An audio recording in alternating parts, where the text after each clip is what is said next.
Hi there, traders. This is Brad Gilbert with the FX Market Insight for Wednesday, the 21st of October. All right, just looking at the markets here, the dollar's taken a bit of a nosedive.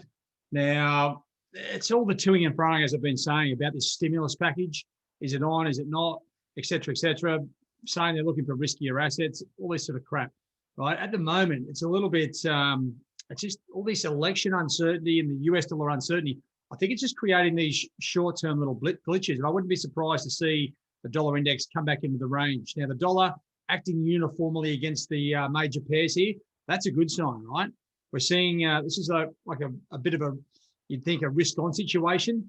We've got the equity markets up, and we've got the dollar falling and the rest of the currencies rallying. So that's not bad, but it doesn't get that good when you have a look at the overall extreme measures. Like Euro has popped to the top side.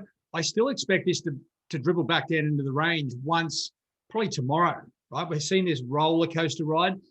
The Aussie struggling to bounce. That's not a good sign. You'd probably want to be looking to sell rallies here.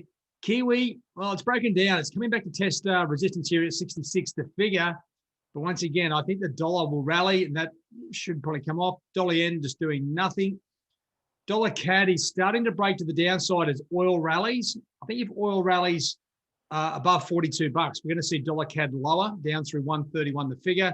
And sterling, just like Brexit, it was very active and then it would go to sleep. And at the moment, it's just sitting there like nothing's happening.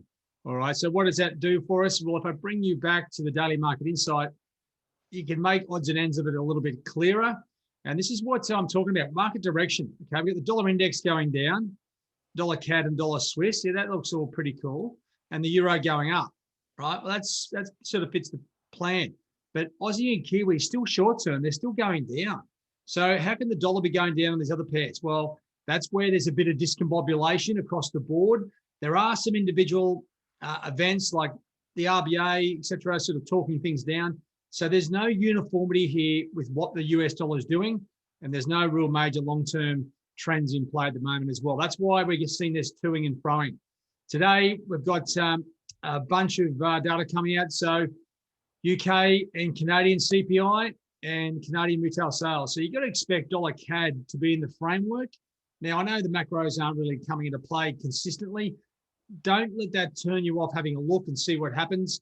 I tell you what, if we get really strong Canadian numbers, it supports that downside move in dollar CAD, and that looks like probably the best trade at the moment.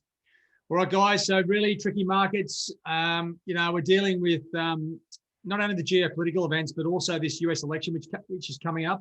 And that's where that stimulus package is a bit of a pawn.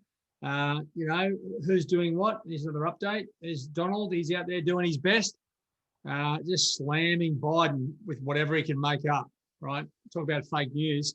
All right, guys, have a good one. All the best. Cheerio.